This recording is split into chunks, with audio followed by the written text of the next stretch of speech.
Hey yo, what's up, y'all? I've been meaning to make this video for a while. Long story short, this video's about petrification. It's not a coincidence that we're seeing rock formations and structures that look almost identical to humans. Like we'll see a giant rock formation that looks like a sleeping female or sleeping male, and yeah, technically, you know, back then they had weapons of mass destruction. And I'm talking about weapons that could completely petrify a place, turn people into stone. Yeah, on some Medusa shit.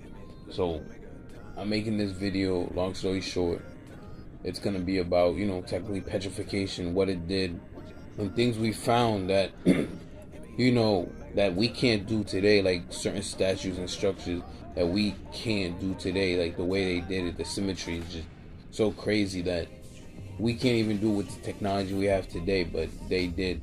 So obviously, those are not, structures and things like statues and stuff. Like no, those are petrified humans, angels, creatures, whatever the fuck you want to call them. Now I'm gonna go. The video is coming up, so leave your thoughts in the comments. Like, comments, share, subscribe, and I'm gonna have more for you. So stay tuned. What you know about weapons of mass destruction? I've told you once, and I'ma tell you again. Many years ago, they literally had weapons that could turn your land into dust. So the mainstream narrative says this is nothing more than a natural rock formation caused by wind erosion. But if you listen to the Bully Slayer, he will tell you this is evidence that somebody got smoked. So in Pakistan, there is an area of caves, tunnels, and badly damaged temples. So badly damaged that you can barely make out what it is. But on closer inspection, you will find that there is a giant sphinx similar to the one found in Egypt.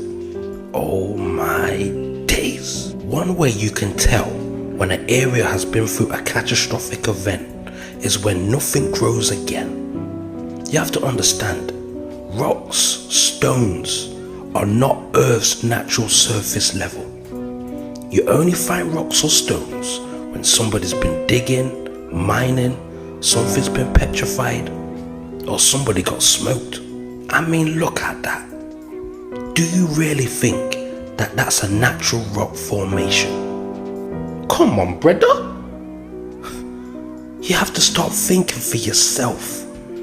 Not just listening what they told you. Just think for yourself. So yeah, many years ago, they had weapons that could literally bring down fire, brimstone, and lightning. Yes, it's interesting.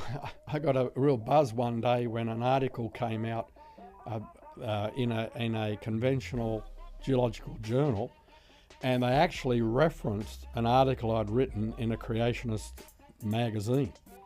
And what it was some Japanese scientists had read that and decided to experiment themselves. I'd written an article about the rapid petrification of wood. And so what they did is they took some pieces of wood and suspended it on ropes into a hot volcanic spring water in Japan. And over a 7-year period, they took one out each year and looked at it under the microscope, and they actually tracked the silica, the chemicals that were in the hot volcanic water. The water permeated into the wood, into the cells, and progressively over those few years, the silica had filled and totally replaced and petrified the wood. In my article, I'd referred, similar to the example you gave, of fence posts in outback Australia, where the farmer, the rancher, had come back years later to renew the fence and discovered that the post had become petrified in the ground. And so it's everyone knows it's a rapid process. They've even done it at springs, hot water springs in Yellowstone National Park, similar experiments. So it's well known that these processes are rapid. The only reason why people think in terms of millions of years is because they've been conditioned to think in millions of years. But experimental and observational evidence shows that these processes are rapid. So all you have to do is get animals, plants buried rapidly during the flood. And that's important because remember, if you leave a dead cow out in the field, the vultures and other animals are going to rip it apart and it's going to rot and decay. You're not going to produce a fossil. You've got to bury it rapidly. And so millions of years isn't the solution. Rapid geological processes during the flood are, where the sediments are going to bury all the dead animals very rapidly, and therefore the conditions are right with the pressure, the chemicals that are buried in the water in the sediments are going to transform those into fossils, into coal very rapidly. Блин. Вот это да. Короче, разрыли экскаватором такую, ну я скажу, эмоции просто не рассказать. Душа куда-то аж упрыгивает.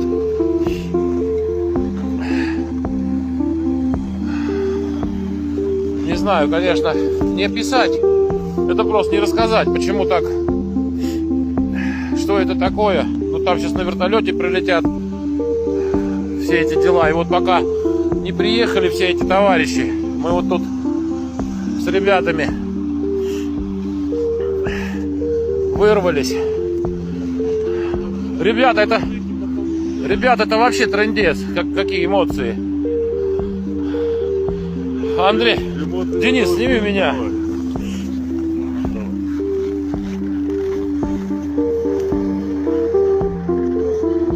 Прямо вообще аж энергия идет.